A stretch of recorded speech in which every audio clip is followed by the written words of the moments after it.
Thanks so much to all my patrons. Join now to help support the channel and help pick the books that I review. Link in the description. And I am done.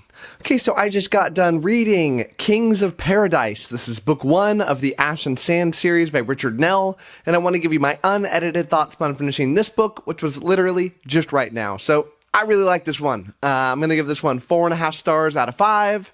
I loved so many things about this book, but it had some pretty significant problems with it that I'll go over.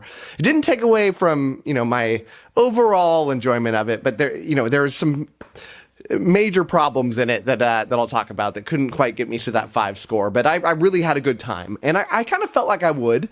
I mean, this one's been on my radar for a long time. I mean, when I see people talking about Grimdark books in the medium-sized popularity realm, I see this one pop up all the time. It's not like The First Law or Song of Ice and Fire, if you want to consider that more grimdark.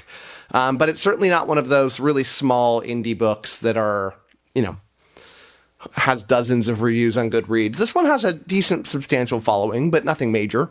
But I keep hearing about it. I've heard about it for years. In fact, this book has probably been on my radar and on my definitively I will read it list longer than basically any other book. And I don't know why I keep putting it off, because I had a really good time. And I kind of felt like I would like it, because I really like grimdark stories, especially ones that a lot of people I trust also enjoy. And I've heard from a ton of people that I generally agree with that said this thing's great.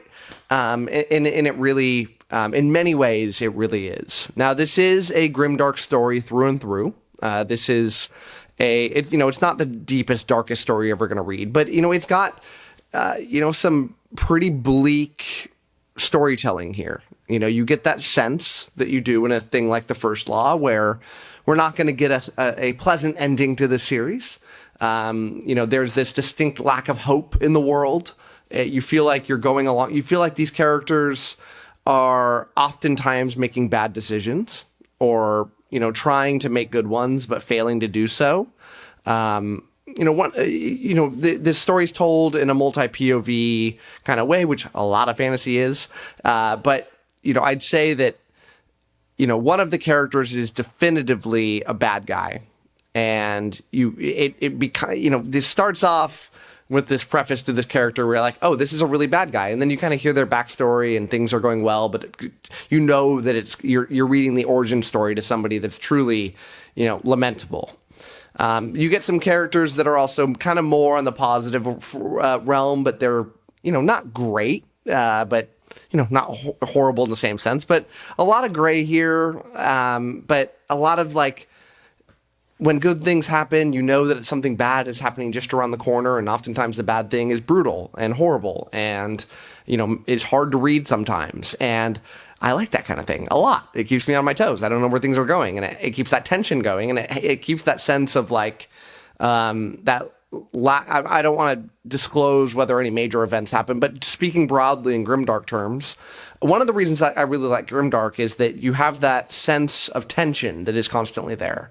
You feel like characters don't have this plot armor that so many other stories have, and it makes it so that when these major events happen, or bad events happen, that you don't know whether that's the end of a character or something horrible that is unimaginably horrible is going to result from this major thing happening. The hero's not going to come save the day always. And so, the book has that sense of that coming through it, which I really enjoy.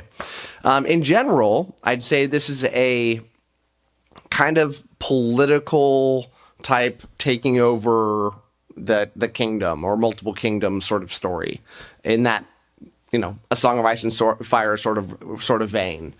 You don't really totally get that vibe until later on in the story. It's just kind of going along with the story for a little bit. It's more of a character piece for a while, just building up these characters before then you start to see the major power players starting to cement themselves. And you start figuring out, oh, people want to take over other parts of this world. And it's that sort of story, but there's no looming threat out there. There's no big bad guy. It's got that thing that I feel like a lot of grimdark stories have, which is just not great people trying to get up in the world. And I struggle with how to not spoil this, but I'll talk very broadly about a few of the characters in their very early chapters without going into depth on them. But you've got this one character that is been outcast from his village, essentially, in this very female-oriented government where men are way below them on the hierarchy of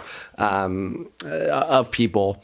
And this kid is outcast, and they're trying to live in the wilds by themselves and trying to learn how to survive. Then it constantly jumps to another continent, I think, or maybe just a different part of the world. I don't know if we consider them really continents or the scale here, but a totally different part of the world that deals with this prince that is not the first in line to the throne, is further down the totem pole, will never be major in the story in the world, but is going to military school. So it's got this school setting that so many fantasy stories have, and the character moves on a lot of places from there. I don't want to say anything beyond that without spoiling anything, but a very satisfying story to me, where eventually, either in this book or future, you get the sense that things are going to come together on these storylines. You've got a couple other characters that get POVs that I don't want to ruin for you because they show up later on in the story. But that's what you got here. So, it's got the writing here, I think, is good. I think the plotting is good. The world is built well. It's got so many, I love a grimdark story in general. So it's got so many things that I would enjoy out of a story, right? So why am I giving this a 4.5 out of 5? The pacing here has got some major problems. This should have been 2 books. Now, it's strange. It's a weird decision. Maybe when I finish this trilogy, I think it's a trilogy, I will understand why. But we have 2 more books, and it felt like things moved so fast in certain portions that didn't necessarily need to do so. And it's, I've praised some books that go fast. I'm a huge fan of Grace of Kings by Ken Liu. And that book is lightning fast, but it has that consistent pacing of it that goes through. This one, it feels like you're getting into a story, and then it's just like zipping you along so quickly. And you want to spend more time with these characters. You feel like there's more here, but you're not getting it. And as you go along in the story, you feel like, okay, now things are going to slow down, and then it starts to slow down, and then it just zips right up again. It's a weird pacing structure that doesn't work for me. And it pulled out so many moments that would have otherwise been more impactful if we spent a little more time with them. And it seems like a minor critique, but it's a pretty big one. And, I did this in a buddy read on my Discord, and this was I think a universal critique that everybody had. Sorry, I'll edit that out later. A pretty universal critique everybody had was this pacing problem. And it brought some people out of the story and gave them much lower scores than I did. But ultimately, I couldn't fault it too much for that. It's got a couple weird decisions in the final act of the story when things really ramp up the pace. Some decisions the characters make that I feel like are not true to their character. But these are minor. That's a nitpicky type of thing. But it left me kind of like, huh? That's weird. It feels like you had this jump in feelings towards a different character or your decision-making process, and I don't really understand why. I feel like it wasn't explained fully. And maybe more words would have worked. Maybe a longer book or multiple books would have fleshed that out, and the author said, I have to get to this spot. Now again, maybe I'll finish this series and it will make sense. Maybe things don't ever slow down, and we need to keep this frantic pace in order to tell the story that needs to be told. Or perhaps things are going to slow down a bit, and which I kind of hope they do. And it's going to make this first one even weirder that it does these choices. But we'll see. Who knows? But overall, I think this is a very good book that should be read by Grimdark fans and fans of that multi-POV, darker vibe in general. I think people that like things like A Song of Ice and Fire will find a lot of things that they enjoy here, albeit it's certainly not as good as that. The character work is not to George R. R. Martin standards. And it doesn't have the inherently fantasy elements. There are some here, but it is a very back burner here.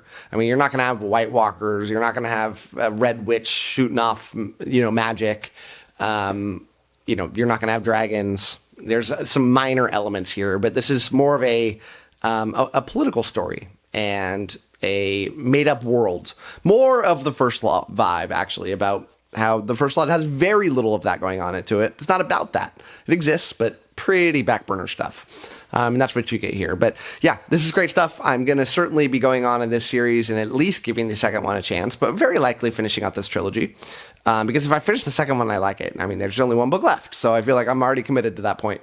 But yeah, good stuff. I think you should read it. Give this author a chance, and I'll be very much looking forward to checking out what this author has written before then, after then, because he has certainly caught my eye. So that is it for me. Thank you so much for watching this review, and as always, happy reading to you. Thanks again to all my patrons, with a special shout out to my Ascendant tier and Librarian tier patrons: Amy, Alex P, Anna G, CJ, Doust, Darren, Daniel O, JD, Jerry, Jonathan, Josh, Nathan T, Nev's Book Channel, 𝐿, Ron Reich, Russell, Ryan L, Sydney Baker, Slay, Tahir, Wyatt, Anna, Blair, Bevan, Joe UK, Kat Mick, Marcus, Michael Sugarman, and Sky. Thanks for sticking to the end of this video, and if you want to watch some more content from my channel, click over here and I've got some good videos for you. Thanks so much.